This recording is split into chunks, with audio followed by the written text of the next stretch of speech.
What is up, my homies? Welcome back to another episode of the Outlook Industries podcast. Today, I have a scooter rider on. He is the owner and CEO of Ohlay Brand. He has created some of the most mind-blowing web edits on the internet. Not only that, but this guy was the first one to ever attempt the Lions 25. If you don't know who he is, his name is Jared Adelson, and he is one of the nicest scooter riders that you will ever meet. He is just so stoked about everything scootering, and he will do anything to just bring and give back to the scooter community. I find that super inspiring, and I'm sure you will too. He's got some great quotes and some great ideas for your Instagram content and or your video part content. Produce more video parts, all right? I want to see more video parts from you guys. Also, if you are listening on YouTube, it would mean the world if you hit that like and that subscribe button. It would really help me out. Also, if you're on Apple Podcasts, 5 stars at the bottom. Let's just grow this podcast, get more people listening. I want to expand to all of action sports. That would be the utmost goal. But yeah, I had a lot of fun talking to Jared. He is just so happy, so outgoing, and just like a light in the scooter industry. So I hope you guys enjoy this podcast. I definitely did, and let's get right into it. It's the Outlook Podcast. We're you at the Outlook Podcast. Just we're here. We're talking to cool people.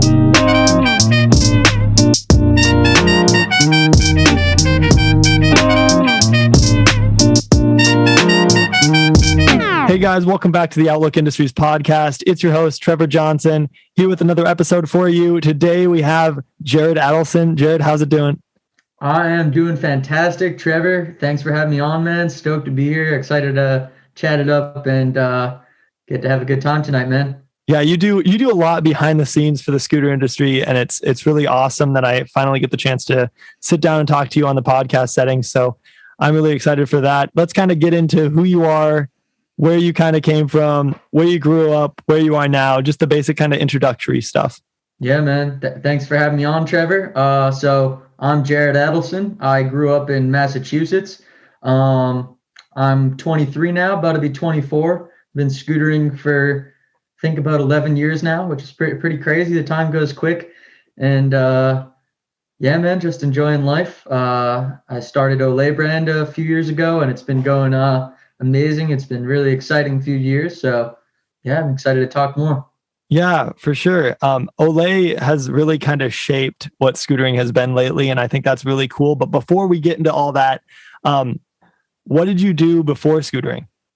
I mean, most of my adolescent life, I've been scootering. I started around when I was 13, so just doing what kids do, nothing too crazy as a kid. I mean, I'd go play at the park, play some basketball, nothing. Were you in any team sports? Yeah, but I wasn't really into it. I used to play soccer when I was super young. I played a little bit of basketball, but I think I stopped probably years before I was 13. I don't quite remember exactly, but yeah. Yeah. Awesome. Did you skateboard or BMX before you scootered? No, I feel like a lot of people do, but like I just started scootering, no skate park before the scooter. Yeah, well, you've been doing it for 11 years, so I'm kind of curious how you heard about scootering or how you started scootering back then, because it was kind of new. Definitely. It was kind of honestly just like a pretty natural progression. So me and, my best friends when we were kids, we all had just like some Razor, like just fold up scooters, and we just like take them around the neighborhood. There was nothing to do, so we just like cruised around. One of our friends like learned to tail up, and we're like, whoa, that was cool. And we just jump off curbs, and I didn't even know like scootering was like a sport, and there are all these people around the world doing stuff.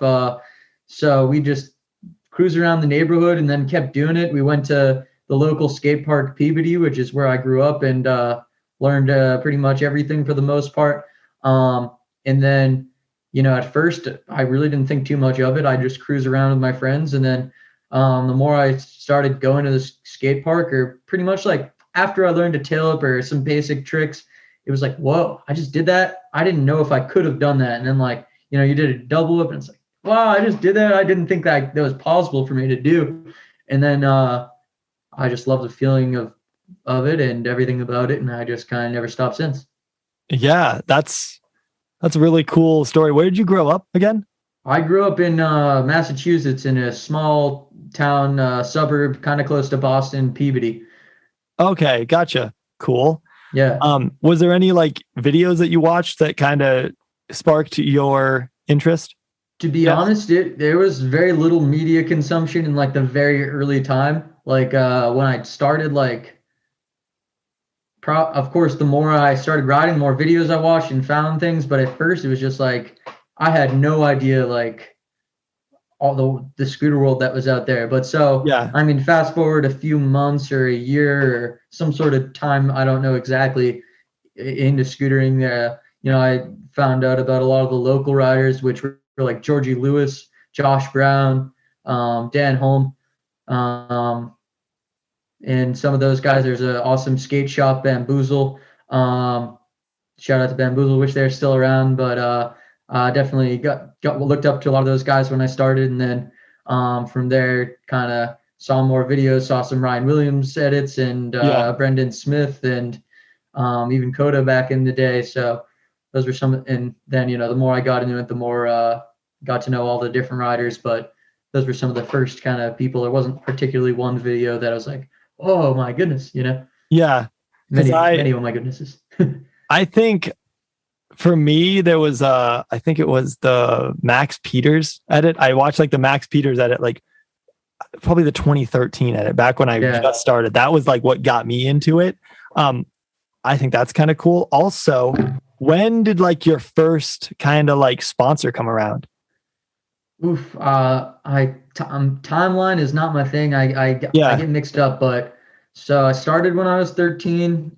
I'm gonna say maybe 16. I got sponsored by Fusion many years ago. So that was probably the first sponsor, and then a year later, I'm not the best at time, but probably when I was 18, I got sponsored by a shop in California called Inkies. They were awesome. Yeah, I remember Inkies. Love those guys. Miss them. I haven't seen them in a while, but I was with them for a few years and left on great terms, only because I was starting Olay and just doing some different projects. I felt like it was time to not have sponsors. Yeah. So speaking of Olay, when did you kind of decide to start Olay, and what was that process like? Yeah. So I decided to start it. It's been live since about October of 2018. So about 2.5 years now, I think is around the date. And so it was kind of something I never thought I'd do particularly. It was again, kind of like how I started scootering, just a natural evolution that led to it. I was living in Brazil for 3 months some time ago before I started it, and I had just some time to reflect on life and think about. It was during the summer in between college, and I was just like, what do I want to do? Like, I'm going to be graduating soon. I don't want to get a normal job. How can I use my skills to create something valuable that I enjoy and that can have a positive impact on people, things, the world somehow in some way that I enjoy doing and encompasses my skills. So, I thought about it. And the more I got into it, the concept of Olay started, coming in my head, and creating, a kind of media platform for scootering that showcases unbiasedly, all different riders from around the world. And so I went to school for advertising and graphic design. So I worked for a few startup companies before, completely unrelated to scootering, and I saw them just kind of come up with an idea and then turn it into a company. And working at those jobs, like, well, like anyone can make a company. Like, it wasn't something that I originally ever planned to do. So that's kind of the overview of. Yeah. So what addresses your question? Yeah, that totally addresses my question. What was kind of your idea? Where did the name come from? Let's start there. Yeah. So this was very, very, very, very difficult to come up with the name. It took a long time, probably still to this day in the 2.5 years of creating Olay. The hardest thing was coming up with the name because I wanted something that I was super proud of and that was unique and not one of the first names that almost made it was Support Scootering. So it would have just been a terrible name. Yeah. But so basically, when I was in France, all of my French friends and the French riders, they would kind of chant "Olay," like make that kind of sound in the moment when a rider was like in the most intense zone that they can be. Like if they're gonna do the banger of the street jam, or they're trying one of the hardest tricks they've ever done, like when that energy is just like at the highest it can possibly be. That's when they would chant Olay.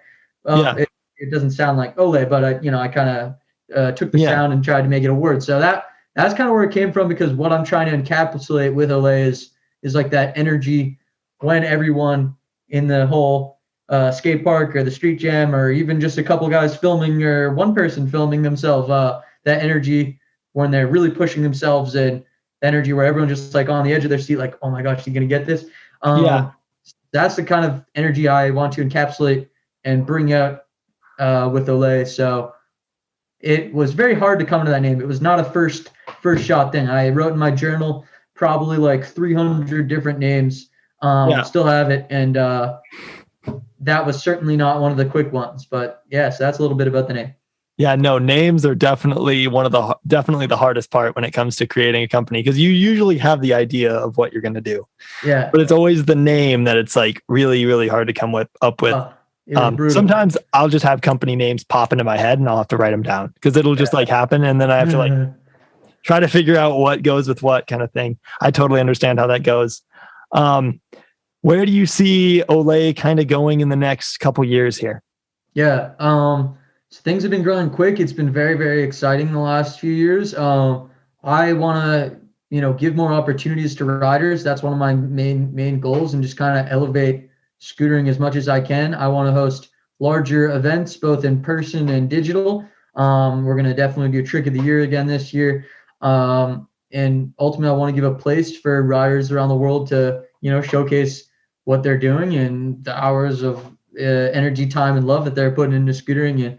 And so that's a little bit about where I see going in the next few years, but definitely want to be creating a lot more original content for Olay, and working with different filmers and different riders to make not only YouTube video parts, but kind of storytelling about why we scooter and what's so awesome about it. And hopefully we can create some awesome pieces that can connect with not just scooter riders, but show someone who doesn't scooter, like, this is why we do it. And this is why this is, such an awesome thing. Yeah. The other thing that I was thinking is, or I've been wondering since I've kind of known about Olay, is how is it that you created a larger scooter repost page than a lot of the other ones? Because there are a lot of scooter repost pages on the internet and on Instagram and stuff. And I was just wondering, where do you go? Were you thinking when, who do you want to repost? Why do you do that? And how are you different than the other pages? Yeah. So for me, I don't, when I think of Olay, I don't think of it as a repost page. I know that's, theoretically what it is in some sense, but to me, I want it to be an all-encompassing media platform. I want to showcase all realms of scootering unbiasedly: street riding, park riding, video parts, help, give more exposure to events. So if you're going to host a street jam in North Dakota, I want you to be able to hit up Olay and me help your event be successful and get riders to it. So for me, I think it's succeeding because I'm completely determined. It's not just some little thing I have. It's my baby right now. Not just right now. It's like I'm putting all of my energy and efforts into it. I think some other pages, they might just create it because they enjoy watching scooter content, but I have a much larger, distinct vision. So that's a little bit about it. And then as far as who you mentioned asking, why do you post who you post? So I try and really have a focus on showcasing riders that, are putting in work, and just underrated riders. I like showcasing riders from all over the globe. You know, we've been, sorry, blanking here. No, you're good. But yeah, I try and showcase riders from every country. So not where I'm living, not from the U.S., not anywhere. I try to showcase everyone everywhere. If they're killing it, they're pushing themselves. Like, I want to give everyone a platform to showcase what they got. And regardless of age, regardless of demographic, regardless of style, you know, I'm not only showcasing stuff in the streets and the parks. I try and showcase everything, creativity, and so I put a lot of effort and thought into everything we do. How do you go about finding those posts? Is it through the hashtag? Is it through people you follow? How do you go about like just kind of finding that, I guess? Yeah, definitely. So a lot of it comes to me, you know, people tag Olay in their posts when they want to be reposted. They DM it to us. I look through the hashtag. People who I follow, and if I look at people's stories and they reshare something, I follow, you know, a lot of the times things pop up on the hashtag Ohlay Brand. And so it all just depends per clip, but I just try and keep my eyes out and look for stuff. And I really try and hunt down, like I said, underrated guys who are killing it. Because I feel like for them, it's a lot more exciting when they're featured, you know, and hopefully it can be a boost of motivation. Especially for someone in you know, kind of like a remote scene. It's one thing if you're in California or Paris or something where there's a huge scene, but if you're in North Dakota per se, and or in Kazakhstan, there's a huge scooter scene lately. So whenever I repost someone from there, they're just like so excited, which is crazy. So yeah. How much time do you spend on Instagram every day? Honestly, like completely a healthy amount. Like, I'm very methodical, and I probably use my phone less than some just like teenagers who just use their phone a lot. Really? I would think that you spend so much time on your phone, like trying to find all these clips and stuff. Yeah, I do certainly spend a lot of time on my phone, but it's purposely time spent. Yeah, if that makes sense. So it's more. But then again, you know, I am just looking for clips at the end of the day. So, but again, a lot of it comes to me and Olay. So, I try and be like strategic and when I'm making a post, have an outline and so that I can make it quickly but not compromise the quality. So how many quantity? I definitely still spend a lot of time on my phone. It can depend. It can range from an hour to 3 or a day, and then sometimes that's pretty good. Yeah, so it's not like I'm spending all day on my phone by any means. The Instagram is you know, there's a lot of components going on at once. So yeah, I try and do my best to put my time best spent and also make sure I have plenty of time to enjoy it too and ride. Where did the idea for the online kind of competitions come from? Because that's kind of a new thing that we hadn't really seen before. Yeah. I'm just kind of wondering where that came from.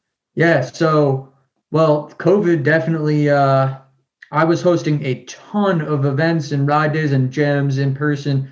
We had 20 events in like 18 months. So a tremendous amount of events, like more, and we had events all around the US. We had some international ones, and they were awesome. And I'm very excited to get back to them now that COVID restrictions are slowly lifting. But so all of a sudden, a big component of Olay and bringing people together, not just digitally in a digital community, but in person, wasn't an option. So I was like, all right, what can I do, and how can we do this successfully? And so I thought about the online contest. Trick of the year specifically was before COVID hit, though, we had some awesome little challenges and contests we did. We did a photo contest, which was super sick. Really hyped on how that went. That was a while ago in the quite early stages of Olay, and a slam challenge. Those were, people loved them, and I had a lot of time making them. So from there, I just trying to come up with more ideas that, because it makes a lot of people just get out and scooter. Like our best line contest that we did recently was crazy. So many people, all the contests have gone insane, but I'm solely referencing this one because this is one of the ones you had to get new content for. and that means like you have to actively ride and make a decision you're going to film for this, Yeah. But we got like 1,000 submissions, which means like this online contest got 1,000 people to, sure, most of them are going to scooter anyway, but like nonetheless, like to push themselves with something they're really happy with. So that was awesome for me. And for Trick of the Year in the mashup contest, don't quote me on this, but for Trick of the Year, we got like 4,000 submissions or something insane. It's just exciting to see so many riders excited. So if people are enjoying it, I'm certainly going to, keep doing it. Yeah, it's so unique in the way that you can be anywhere in the world and still compete in the said contest. I think that's super good for scootering, and you can have people that are very underground kind of come out, and even if they've hardly posted on Instagram at all, they can showcase their skills in their area on that platform, which I think is just a great idea. And I'm very inspired by that. But, man, Trevor, I appreciate that. Yeah, it's been exciting for me. And like you said, with just like underground riders, like honestly, it makes, I think, probably a bigger difference than I realized. Like for Trick of the Year, there were like 50 trickser that went to like the People's Champion segment of the contest. And some of those guys are just completely unknown riders. And like there was this one kid who did a truck whip down this just like massively long set. And I've never heard of the kid until he submitted the clip. And then he's going to be up there against, Matisse in his half cab flare and all the top pros. So like, it's probably super exciting for this relative pretty unknown rider in Russia. So that makes me, that's happy and feel fulfilled with what I'm doing. Yeah, for sure. It's just getting people out to ride is the hard part, and you're doing a great job at figuring out ways to get people inspired to ride their scooter. I think it'll be even better when we start getting more in-person contests and jams and those kind of things, which you sound excited to host. Oh, I'm very excited. Yeah. So let's talk a little bit more about kind of your journey. So I distinctly remember watching one of your, I think it was Web Edit 2. Web Edit 2, that's awesome. So you've been, that's cool that you saw Web Edit 2, because that was a while ago now. A lot of the new generation riders, it's a long time ago now. That's the one where you do a bunch of like drops and that's when I was just insane. Like I just jumped off anything. Like I would literally jump off anything. Like that video went so hard, Jared. Like yeah, that was for me, like Rye Airfield was not my local, but the park I was able to ride like every week, every other week. It's an amazing indoor park, still my favorite park. It closed. It makes me so sad, but don't even want to talk about it. I just, oh man. But yeah, that was like for me, like the destruction of Rye Airfield. Like I just did every single gap I could ever find in that video at Rye, and a bunch of other gaps, but that was definitely still probably, I mean, I'm not gonna say my favorite, because Web Edit 5 is my favorite, but that's biased. It's newer, so I don't know, but I love Web Edit 2. Yeah. Let's talk more about Web Edit 5 then. Why is Web Edit 5 your favorite? I mean, it's just so much years later where not only did I have more skills and control on my scooter from scootering longer, but like the production was just so much better. Web Edit 2 was just like, the editing was totally fine. I didn't even edit that video, so the editing was great by all means. There's nothing wrong with it. But Web Edit 5, it's like I spent so much time editing that video and carefully choosing each song, and I felt like it was just that much more special. It'd be a lot of it because of the production, with the visuals and just the footage and the songs, but also, I think it's the best clips I've ever put out. Yeah. Having said it's hard to say though, because some of the gaps from Web Edits 2, 3, and 4 are like so crazy, but in just like difficulty and cohesively how the video you watch it, and especially with the mega ramp clips, I think Web Edit 5 is just a step above. That's what I was gonna ask you next. How was it riding the mega ramp? I miss it, man. I'm trying to ride a mega ramp ASAP. Like I need to get back on one. It was amazing, man.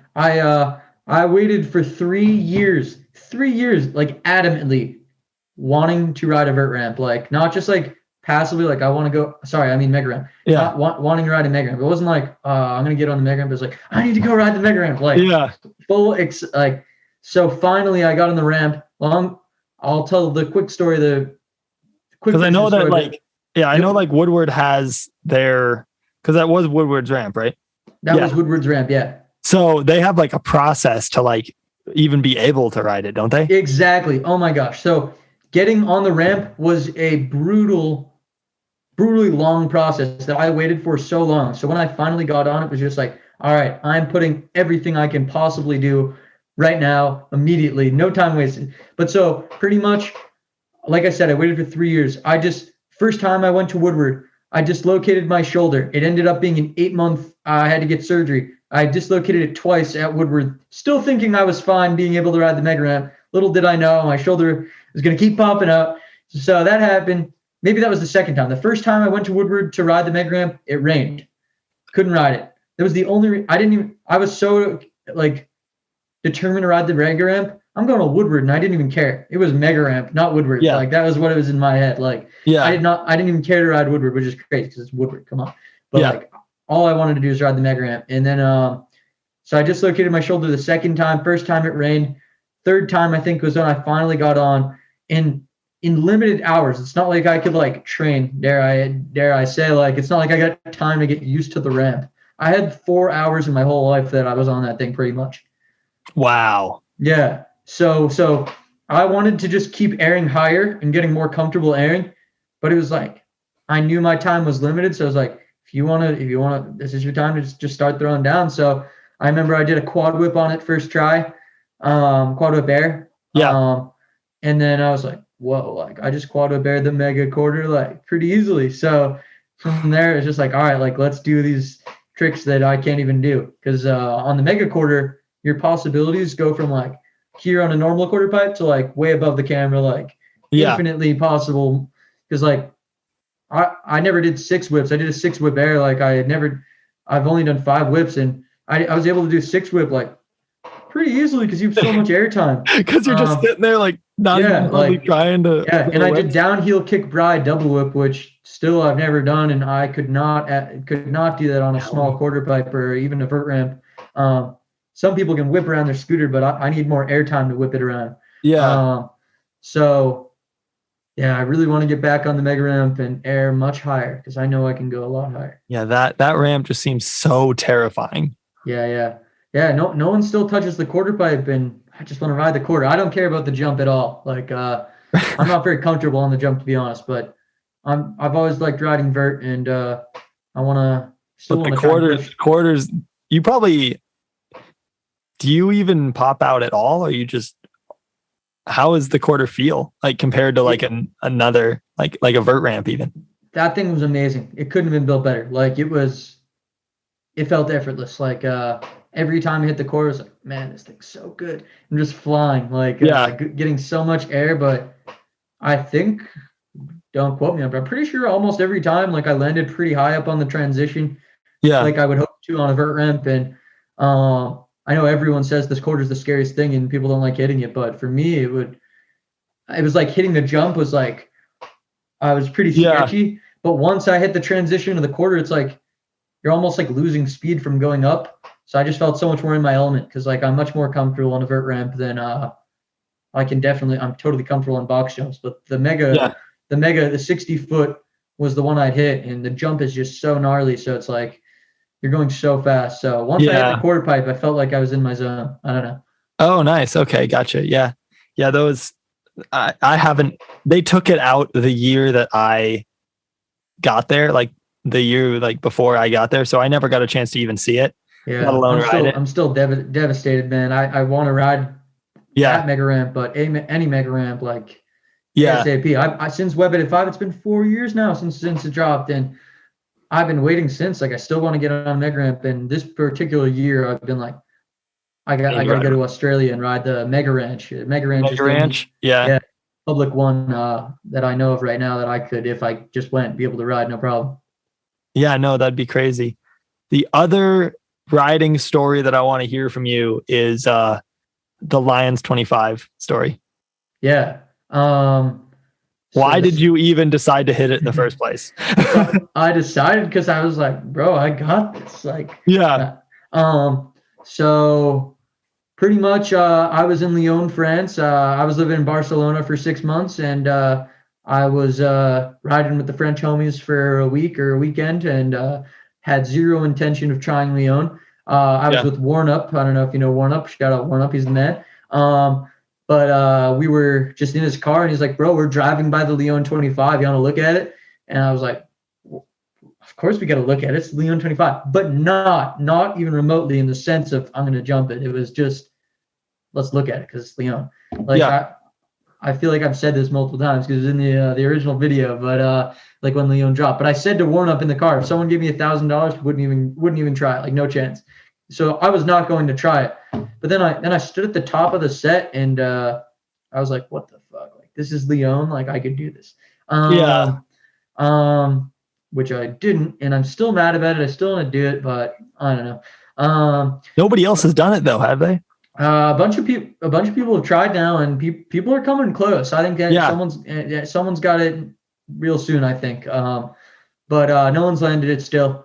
But it's so possible. A 16-year-old kid that I never heard of, from a French kid, I think he was 16, super young, just sent it like it was nothing. The kid walked away totally fine. And I feel like that's like, is that extra, like, it's totally possible to not only do it, but like do it without getting hurt, because that kid, I was looking at his clips once you posted that, and I was like, this is like not even up his alley at all. He was like riding like he's doing like tech rail stuff, and then it's just him sending the Lyon. Like, so I feel like when the right person meets that star set, it's gonna happen soon. I'm pretty sure someone's gonna do it. Yeah. Crazy. With I'll say it, but no details to provide. But one of my friends, not gonna say the country or anything, but we're working on something together, and with Olay, I bought his flight. So someone is about to be trying it very soon. And trying to support him as much as possible, because I know he's got it, but I don't want to say anything more.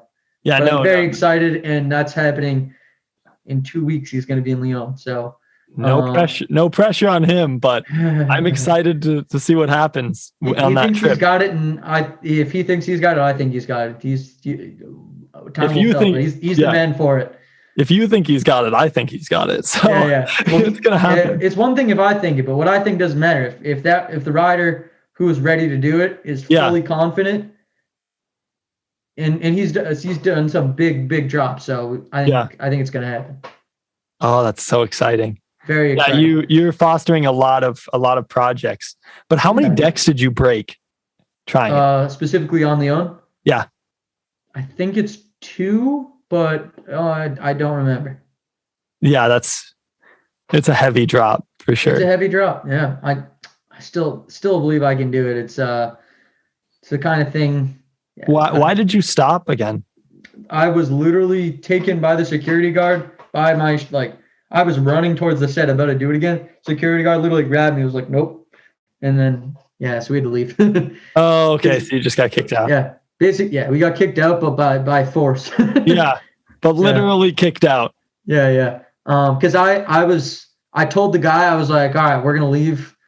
And then I did like a little head nod to all the boys filming, and they all knew I was about to try it again. Like, I told this guy we're leaving, so he was walking off to the side, and then I was just like, all right, this is the last go, boys. Like, I just whispered it to them, and I sprinted towards the set. I was about to do it again, but yeah, we got kicked out. Oh, that's sad. Yeah. Dang, that's the worst part. It's like one thing if you break yourself, but yeah.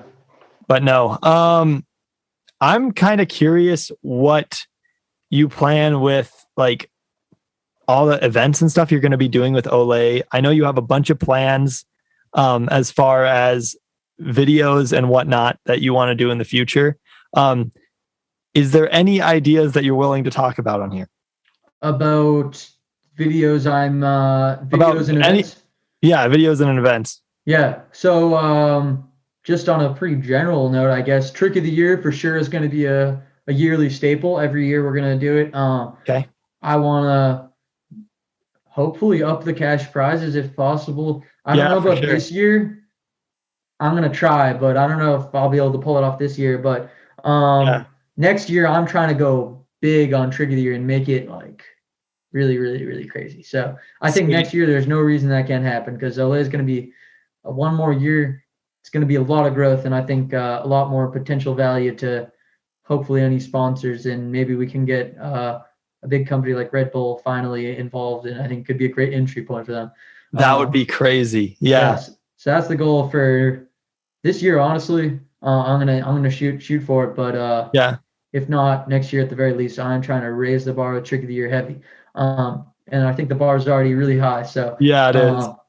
but so other events, I want to keep hosting digital events regardless of COVID or not.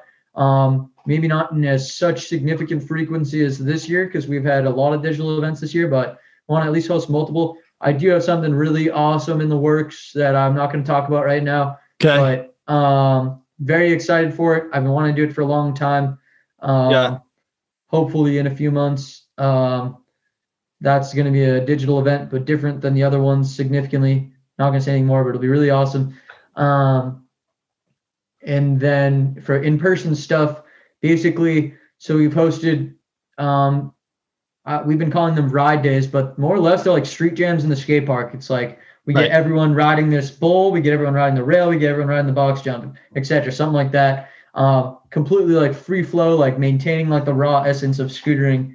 It's not a contest, but it's like a jam. So Yeah. they've been so much fun. I really miss them with COVID. I miss seeing everyone, and just the energy at all of these events has been unbelievable. Like everyone has the best time, and some guys have even said to me that the ride days have been the best days of their life. So that's like That's wow, crazy. Yeah. really crazy. And if it's not multiple people have said the best session they've ever had, the best day of their life. I still can't get over that. So I want to keep doing them. I want to start having cash prizes, like real cash prizes at everything with that's been like the long-term goal, but now as things are growing, it's becoming hopefully more possible. And then I just want to do them pretty much all around the globe. US, I want to have a bunch of Europe events. I want to have Australia events. It's just got to take things step at a time. I have a lot of ideas and a lot of things I'm working on, so it is a bit more difficult this year than the last to just go on events because I have other stuff, other projects, and so I'm trying to hopefully see how I can scale things beyond myself, and get more people involved, and more people involved, the better we can do for everyone. So yeah, for sure. Would you ever think about doing some sort of like tour around skate parks to do those kind of jams? Yeah, absolutely. So last year and a half ago, we did like a USA tour. We went to five skate parks. For that one, we specifically picked parks that were or regions that were kind of like not off the radar, but just don't have events. Like Cali has a bunch of events, Arizona has a bunch of events, but Michigan, other than street, they've been having more and more though. So, but like where Florida, like we had some events in Florida, but that's also where I was living. But they have no events, So just trying to go to places that they're scooter riders, but no one's putting anything on for them. So yeah, definitely want to do more tours and at a larger scale. Hopefully, you can get more people involved, and but maintaining the same energy and fun, regardless if they get bigger. Yeah, I think the energy and the vibe is the most important part. Yeah. When did you decide to do clothing, and why and how? Yeah, so that was along with the launch of Olay. I think why and how. So like I said, my non-scooter background is in graphic design. So everything I personally design, like made the logo, all the graphics and everything on all the merch I've designed. So it's a cool way to get to see my designs in real life, and gives an outlet for people who support what we're doing to, actively support it a little bit more. So just seemed like a natural natural progression, kind of like how I started Olay and started Yeah. scootering to have the clothing along with it. So hopefully Who that's a did, solid answer. yeah. Who did you kind of go through to get the shirts and merch and stuff? And how do you do that? Yeah. So I have this distributor that I've been working with who has been really awesome, who prints the Yeah. stuff. Okay. And I've been testing everything, and everything's really top quality and feels great. It's been, I've had a lot of the clothes for years now, and is it in here now? But like the hoodie I was just wearing earlier today, I have had for 2.5 years now. And I still wear it, and it still looks Yeah. fine, like great. So yeah, everything's been great. Yeah. I know a lot of people use like Teespring or some website like that. So do you just have kind of your own guy then that does it for you? Or your own company that you work with? Yeah, exactly. Okay, sick.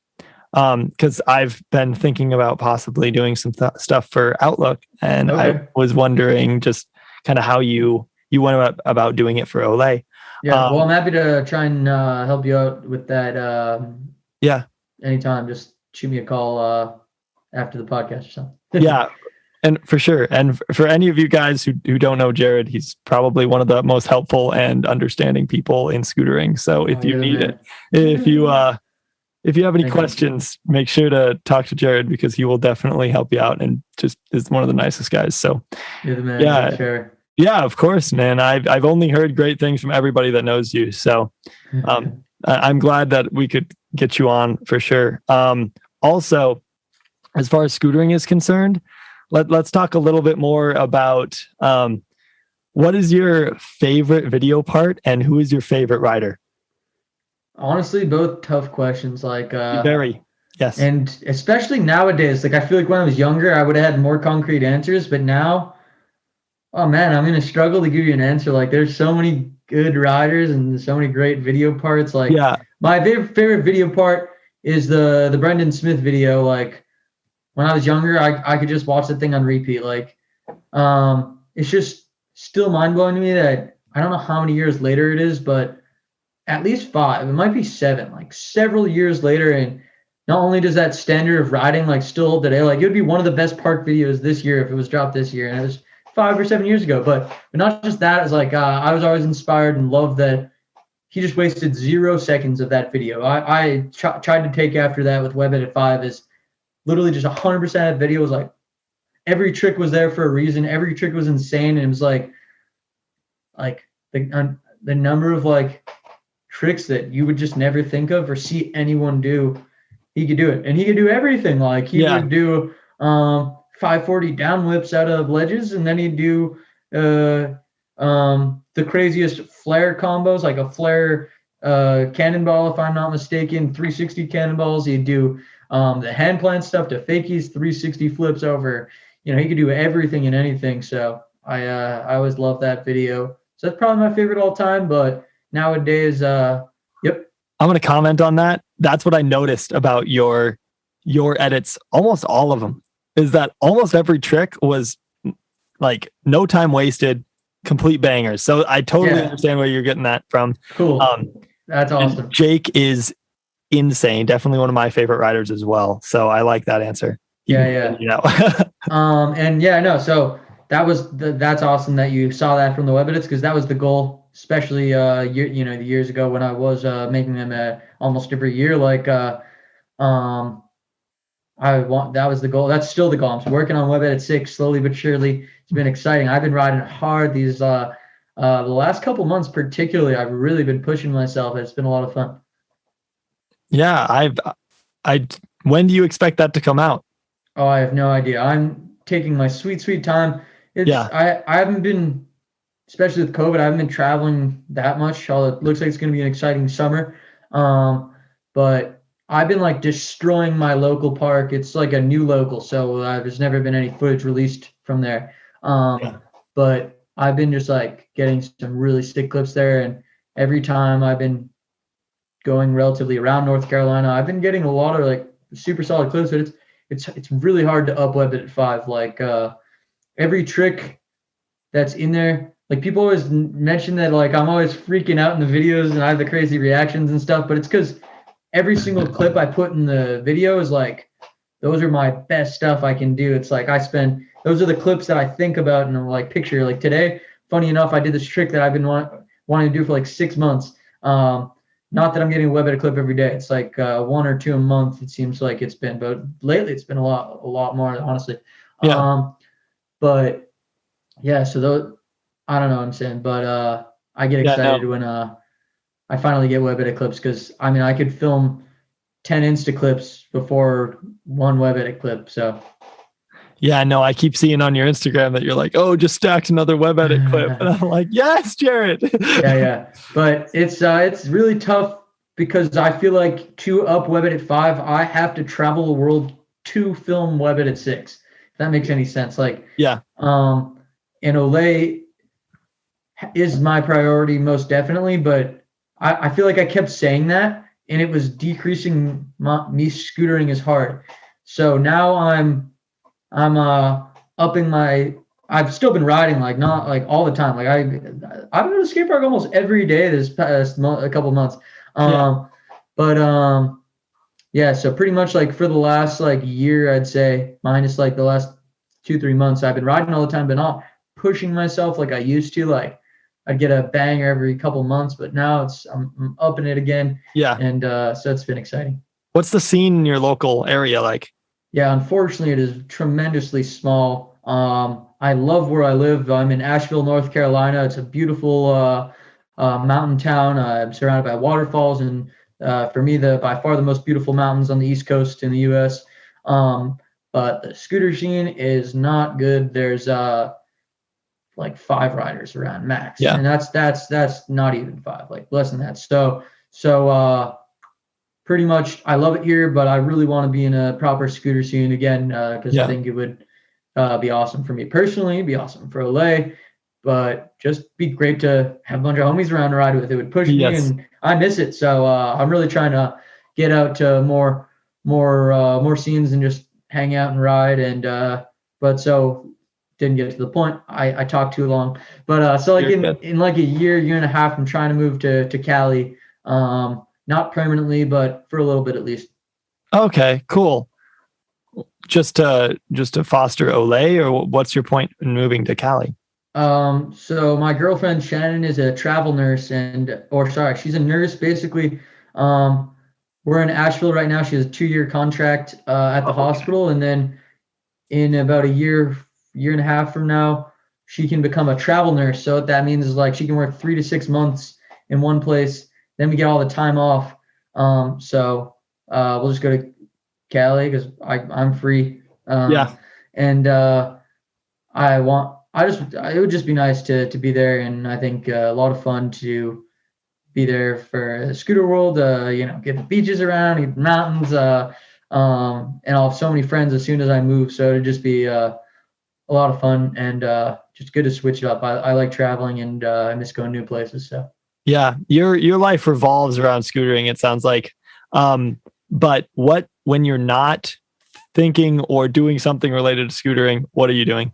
Yeah, I do a lot of other things. I enjoy a lot of other things, and I think it's good. It's a healthy balance for me. I think it's important. But yeah, so I love to hike. I spend a lot of time in nature. I go up into the mountains pretty often, definitely weekly. Although this month not as much, but I love traveling. I love seeing new cultures. I've been lucky enough to somehow go to I don't know how many countries, but more than 20 now, which is crazy. And I love just talking, man. I love meeting new people and listening to live music, like jamming out. Yeah, man. Well, just spending time outdoors and going to pretty places and having a nice time talking to people. And who's your favorite band or your favorite performer or music? Yeah, tough one, man.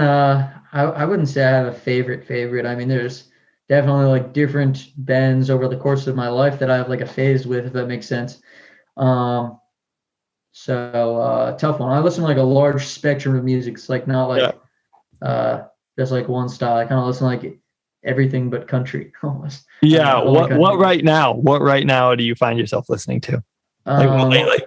Yeah, honestly, I listen to like a lot of like acoustic slow stuff that a lot of scooter guys probably wouldn't like, but Yeah, gotcha. No, I listen to a lot of that stuff. Have you heard Amber Run? Do you know that band? Yeah, I've heard of them. They're sweet. Oh, so good. Yeah, Yeah. yeah. I don't know too many songs by them, but I know at least one or two I have saved on Spotify. That and Lumineers, all that kind Lumineers, yeah, I of. love Lumineers. Yeah, that stuff is what I find myself listening to a lot. How do you go about, this is always a tough one for people, video part songs. Oh my gosh, it's brutal. It's hard. Right now, honestly, probably always, I've kept like a running list of songs. So if I hear something, I just put it in a note. But nonetheless, it's like pretty rare I just stumble upon a song. Like it's hard. So how I do it, I don't know. In the ideal world, the song will just come to me somehow. Like I was listening to I was at a little concert, like listening to some live music a couple of weeks ago, and there's reggae band. So like not an edit kind of song, but they had this amazing like drumming at the beginning of the song, and I was like, oh my gosh, like the drumming just like in my head, I just like saw how I was going to edit something to the drums. So Yeah. I found the song, and it was only 15 seconds, super quick, but like a crazy 15-second snippet. I'm currently editing one of the This Is Scootering videos for Dissidents. So huge undertaking. Been a very nerve-wracking month having that. But so I finally started editing that, and I'm making unbelievable progress, and it's looking like it's going to be the best video I've ever made, and I'm so proud of where it's going. But all of the songs in that video are like, I couldn't be happier with the song choices. Like I was lucky that I had them all pretty much on my running list. And multiple of them, I was like, when I heard them, I was like, oh my gosh, like thank goodness. Because if I didn't find those songs, like I wouldn't be feeling close to as confident with this video. And they've definitely made me that much more excited about editing. Yeah, for this is Scootering video. Did you go about picking the songs for the riders? So basically how it works is there's 10 riders on the team, and they're sending me all the footage, but I'm editing it. So pretty much I'm responsible for the creative direction. I chose the songs, but I think they're going to be the kind of songs that anyone could be like, it's going to be like, fucking good at song. Yeah, for sure. Yeah. That's how long have you been working on it so far? So the riders film from May 1st to May 31st. So pretty much I have to have the video done by June 6th, it is, I believe. So quite soon. So I've been making kind of like a mental construct of how the video is going to look for some weeks now, but I didn't want to edit too early until I had enough footage from each rider.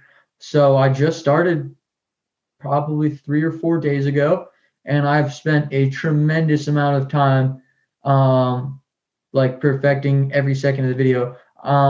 Let me hop right back on this. I just noticed that I was silly and didn't plug my laptop in. Give me like 10 seconds. Sorry. Yeah, no, you're good.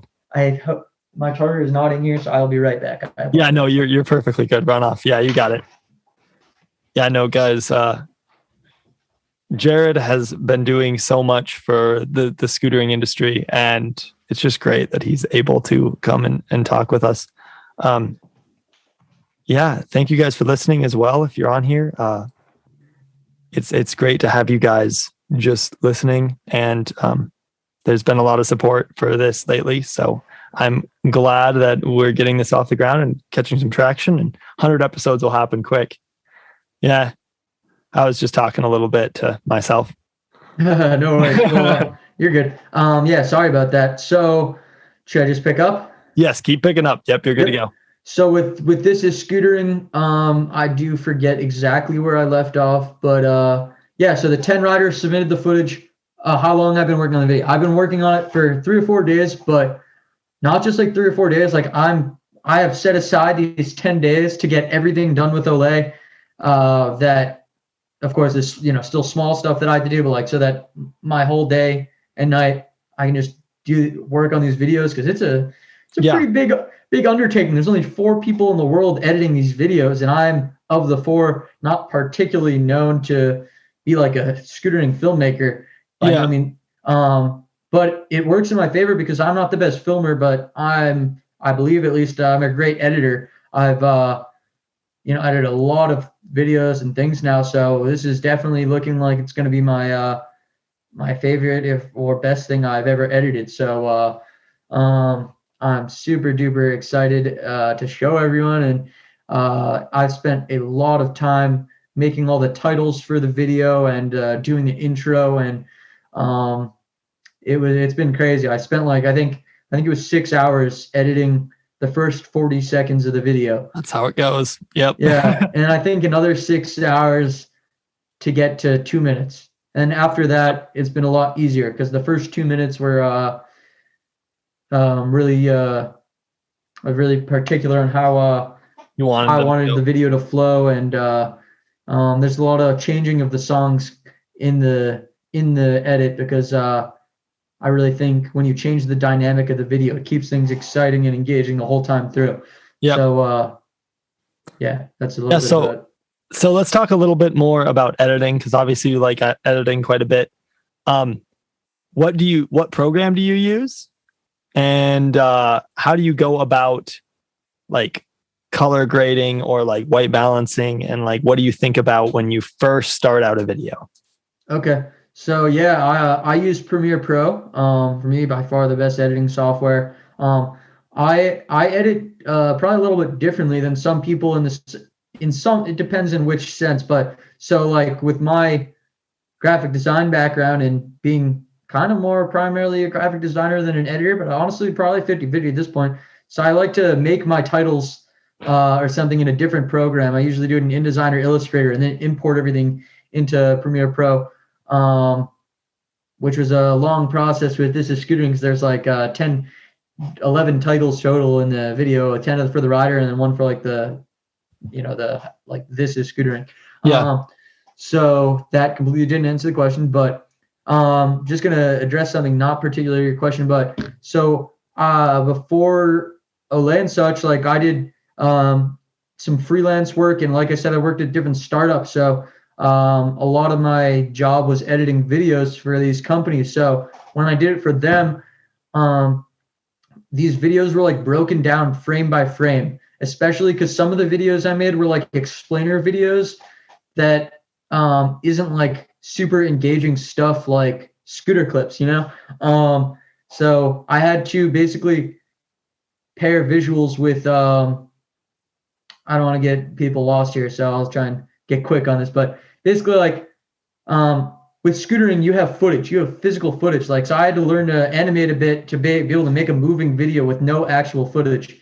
So that gave me like a different perspective on editing, because now I really take everything frame by frame. Like every single second of that video is there for a purpose and reason. Like I don't just put something in there without thought. Like every clip of the timeline I think about, and there's a reason it's there, whether it's because it's a banger, it's, crazy clip, or the reaction, if a rider is in there, all the homies are hugging each other and you're hyped, like you feel that energy, so I think it's important to have some B-roll like that in there. And that word, the B-roll, people forget so much about B-roll and building the story behind the clips, which is really important. I just wanted to emphasize that. You can continue. Yeah, definitely.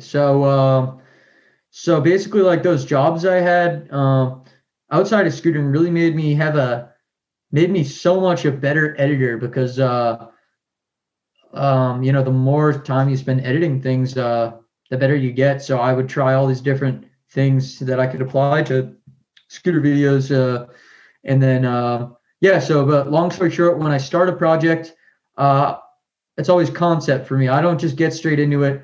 I have to like feel and see the video. Like I break down the music. First off, I have to find the music. That's probably the first step. And then once I have that, I have a vision of what is it going to look like relative to the music, what's going where and why. And then from there, I get, more into it and go, like I said, frame by frame, clip by clip. For the This Is Scootering video in particular, and even my edits, like I like to spread things apart. whether it's like the craziest tricks of the video, like I don't want it all next to each other. I don't like when it's all at the end. The beginning should be amazing. That's your first impression. And then also blanking again. Blanking super hard right now. No, your video parts. You still. Yeah. I forget. I don't even know where I was going, but No.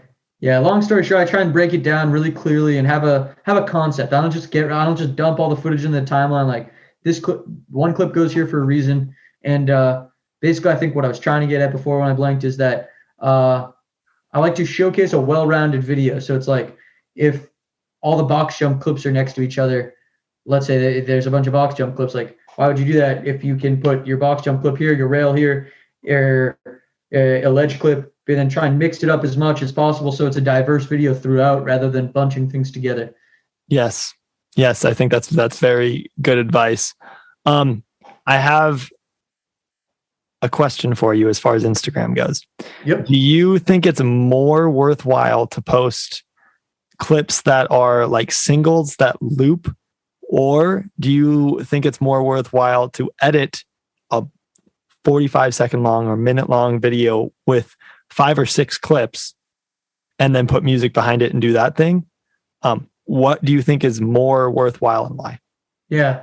My opinion's pretty neutral here. I mean, I always go back to fun, rather than engagement, I guess. I mean, if you, the rider, want to make that edit and you're going to be happy about that edit, make that edit. If it's a single clip that you worked hard on, like post that single all day, But I mean, if the single clip is like outrageous, like it's one of your best things, like why bother putting it into an edit? Like definitely post as a single, but so I think it completely depends. I have no definitive opinion in whatsoever. I think do what's fun for you. If you had a session that day and got 5 clips, make an edit. Yeah.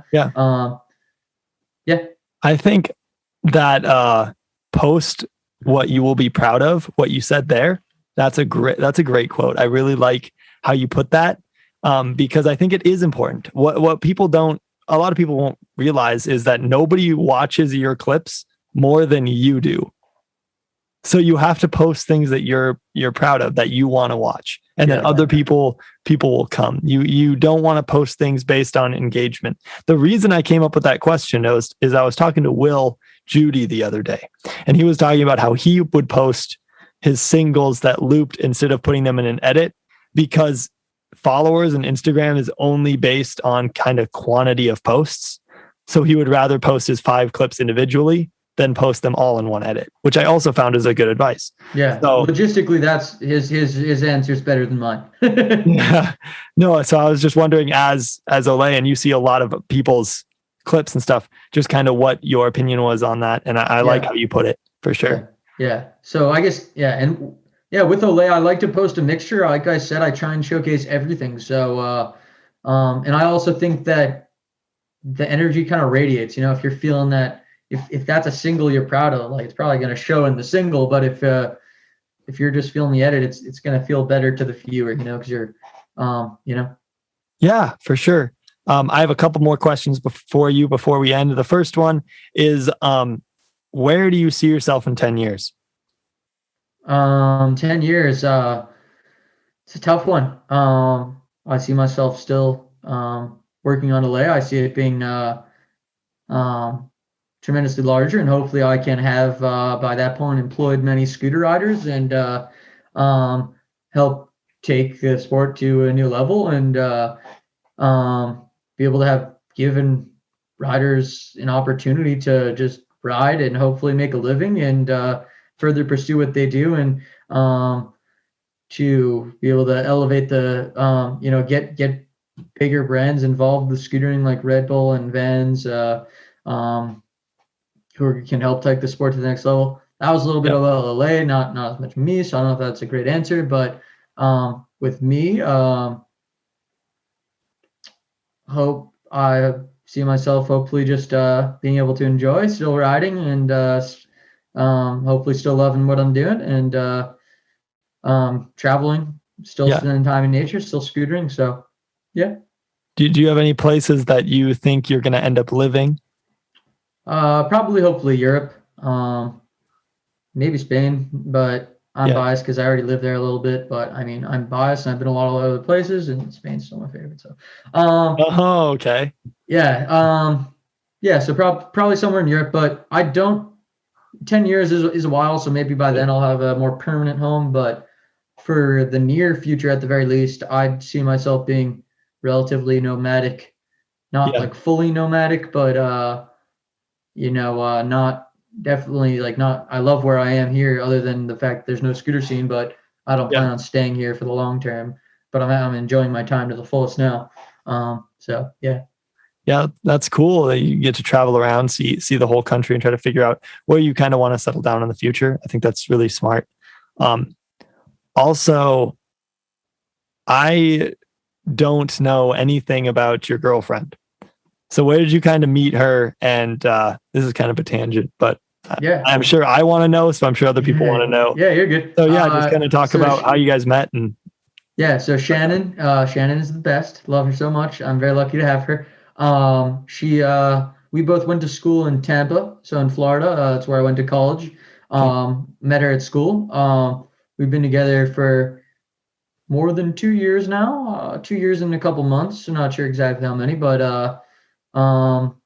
and yeah, so we met at school. So funny enough, she lives 20 minutes from me at home. But we met in Florida, so quite weird. So like if we go home, like we get to go home together. Like if she lived, if her family lived in like Utah. I'm just no reason I said Utah, but that would make things a lot more difficult. Yeah, it's been great. We've been living together for quite some time now, probably a year and a half. Yeah, she's awesome. We balance each other out well. I'm very loud and energized. She's more calm and methodical. yeah, Plans more. I'm pretty spontaneous. So yeah, she's the best. Nice. A little bit about her. She's a Cool. nurse, like I said. Yeah. Awesome. Yeah. And you went to school for graphic design. You guys went to Tampa. Yep. What's the name of the university? University of Tampa. Oh, okay. Gotcha. Yeah. Cool. All right. Now, after that tangent, I have the last question for you. And you can get as deep or not as you want with this one. But what is your meaning of life and why? What is my meaning of life? My meaning of life is just enjoying and spreading joy. I mean, pretty much as simple as that. I think we're here for a limited time. Anything can happen any day. Might as well enjoy your days to the fullest and make those around you feel good. And always trying to learn, always trying to grow and spread good energy to those around me. So that's sweet. Yeah, that's a great answer. Well, thank you, Jared, for taking the time out to come. I know it's probably pretty late where you are. I am glad that we were able to actually finally do this. I hope that you the best for that. We are scootering video, or this is scootering video. And yeah, thank you guys for listening to the Outlook Industries podcast. This is, probably one of the longer episodes that we're going to have. I had a great time talking with Jared today, and thank you again for taking the time out. So yeah, if you guys would like, comment, and subscribe if you're on YouTube. If you're on Apple Music, please go hit the 5 stars down below. That would really help me out. Other than that, I hope you have a great morning, day, night, whatever time it is where you're at when you're listening. And I will see you guys in the next episode. Thank you. And have a good one.